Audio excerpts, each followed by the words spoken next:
এই যে আমাৰ মাননীয় মুখ্যমন্ত্ৰী ডক্টৰ হিমন্ত বিশ্ব শৰ্মা ডাঙৰীয়া বিব্ৰত হৈ পৰিছে, অস্থিৰ হৈ পৰিছে, মানে কিছুমান স্ববিৰোধী কথা ক'বলৈ আৰম্ভ কৰিছে, কিছুমান কথাৰ লগত মিল নাই, কিয় হৈছে? আমি ডিকেবি ফেক্টে ইয়াৰ নেপথ্যৰ কাৰণসমূহ বিশ্লেষণ কৰিবলৈ চেষ্টা কৰিছিলোঁ আৰু নিশ্চয় আপোনালোকৰো যদি কিবা অনুমান আছে আমাৰ সৈতে ভাগ বতৰা কৰিব পাৰে। এটা চাওক, মুখ্যমন্ত্ৰীৰ এই অৱস্থা কেতিয়াৰ পৰা আৰম্ভ হৈছিল? বিটিচি নিৰ্বাচনৰ পৰা। কিয় হ'ল? মন কৰক, বিটিচি নিৰ্বাচনত মুখ্যমন্ত্ৰীয়ে কি কৰা নাছিল, বিজেপিয়ে কি কৰা নাছিল, কোন যোৱা নাছিল তালৈকে। কোটি কোটি টকা খৰচ কৰি ইখনৰ পিছত সিখন নিৰ্বাচনী সভা অনুষ্ঠিত কৰি গৈছিল আৰু মন কৰিব, নিৰ্বাচনী সভাসমূহতো মানুহেৰে ঠাহ খাই আছিল। কৰবাত যদি 1000 ভোটাৰ আছে, তাত আপোনাৰ নিৰ্বাচনী মিটিং শুনা মানুহ 3000 পৰ্যন্ত হৈছে। অথচ কি হ'ল? খালে ললে, শেষত কি হ'ল? প্ৰত্যেকেই গম পাইছে বিটিচি নিৰ্বাচনত কি হৈছে। বিজেপিয়ে না UPPLক গুৰুত্ব দিছিল নে হাগ্ৰামাক গুৰুত্ব দিছিল। তেওঁলোকে এককভাৱে বিটিচি দখল কৰাৰ পৰিকল্পনা লৈ সকলোবোৰ উজাৰি দিছিল। সকলোবোৰ উজাৰি দিয়া বুলি এইকাৰণে ক'লো, ধনে জনে মানে চব কি কৰা নাছিল, তাৰ পিছতো বিটিচিত মুখ থেকেচা খালে কিয়? বিটিচিৰ এই ফলাফল 26তো হ'ব পাৰে নেকি? ইয়াক লৈ শংকিত বিব্ৰত মুখ্যমন্ত্ৰী হিমন্ত বিশ্ব শৰ্মা ডাঙৰীয়া। কাৰণ বিটিচি নিৰ্বাচনৰ আগদিনালৈকে চব ভাল, তাত মানুহৰ অভাৱ নাছিল, সকলোৱে খাইছে, সকলোৱে লৈছে, মুখ্যমন্ত্ৰীয়ে ন আঁচনিৰ কথা ঘোষণা কৰিছে, মানুহে হাততালি বজাইছে, মানুহৰ অভাৱ নাছিল, মানুহ। অথচ সেই মানুহবোৰে সেই সময়ত বিজেপিক প্ৰবঞ্চনা কৰিলে মানে এভইড কৰিলে, ত্যাগ কৰিলে, বিজেপিৰ সংগ এৰিলে। কিয়? এই কিয়ৰ আঁৰত আছে আচল সত্যটো। মন কৰিব, সেই নিৰ্বাচনত বিভিন্ন সংবাদ মাধ্যমে হওক বা বিজেপিৰ নিজস্ব সূত্ৰই হওক, সকলোৱে কৈ আছিল মুখ্যমন্ত্ৰীক যে এইবাৰ চিন্তা নাই, এইবাৰ ভাল ফলাফল বিটিচিত হ'ব।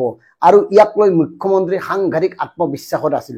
প্ৰত্যেকেই ইলেকশ্যনৰ আগদিনালৈকে বিজেপিৰ পক্ষত হাৱা বলি থকা বুলি মুখ্যমন্ত্ৰীক জনোৱা হৈছিল। আনকি ভোট গণনাৰ দিনাও যে ৰিজাল্ট আমাৰ ফালেই হ'ব, বিজেপিৰ ফালেই হ'ব, এনেকুৱা এটা কথা মুখ্যমন্ত্ৰীক অৱগত কৰা হৈছিল। কিন্তু সেই সময়ত কি হ'ল? যি বিটিচিক শাসন কৰিবলৈ বিজেপি গৈছিল, যি বিটিচিত BPF বা UPPLক নস্যাৎ কৰি একচ্ছত্ৰী হিচাপে নিজকে প্ৰতিষ্ঠিত কৰিবলৈ গৈছিল, সকলোবোৰ জঁপিয়াই পৰিছিল। কি ৰজা, কি সেনাপতি, কি সৈনিক, প্ৰত্যেকেই তাত জঁপিয়াই পৰিছিল, ধন জন সকলোবোৰ উজাৰি দিছিল। তাৰ পিছতো অতি দুখ লগাকৈ হাগ্ৰামাৰ শপত গ্ৰহণ অনুষ্ঠানত উপস্থিত থাকিবলগীয়া হ'ল বিজেপি। ভাবক কথাবোৰ কিমান দুখ লগা।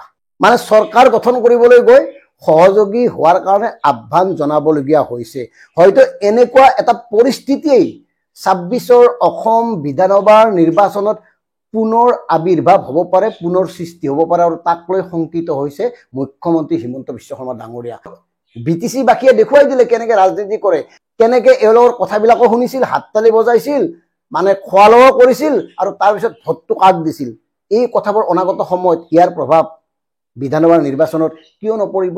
আৰু এইটো এটা ডাঙৰ আঘাত মুখ্যমন্ত্ৰী হিমন্ত বিশ্ব শৰ্মা ডাঙৰীয়াৰ বাবে। আৰু সেইকাৰণে বিটিচি নিৰ্বাচনৰ পিছত মুখ্যমন্ত্ৰীৰ 26ক লৈ যিটো দুশ্চিন্তা, সেইটো ক্ৰমান্বয়ে বাঢ়িবলৈ ধৰিছে, দুৰ্ভাৱনা বাঢ়িবলৈ ধৰিছে, তেওঁ কাকো বিশ্বাস কৰিব নোৱাৰা হৈছে। গতিকে 7-17 লগ লাগি অনাগত সময়ত মুখ্যমন্ত্ৰীৰ সন্মুখত চূড়ান্ত প্ৰত্যাহ্বান হিচাপে থিয় দিছে ৰাজনৈতিক ভৱিষ্যত।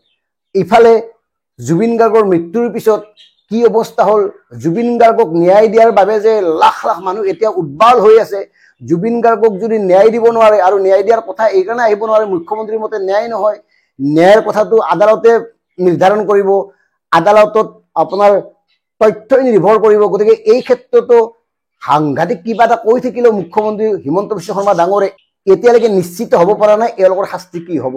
গতিকে এই কথাবোৰ আমি অনাগত সময়ত বহলাই কম। কিন্তু আজি আমি ক'ব খোজা কথাটো হ'ল, মুখ্যমন্ত্ৰী এইকাৰণে বিব্ৰত হ'ল, তেওঁৰ খালেও, তেওঁৰ পৰা ল'লেও, আৰু সেই সময়ত তেওঁকেই আঁতৰাই পঠিয়ালে।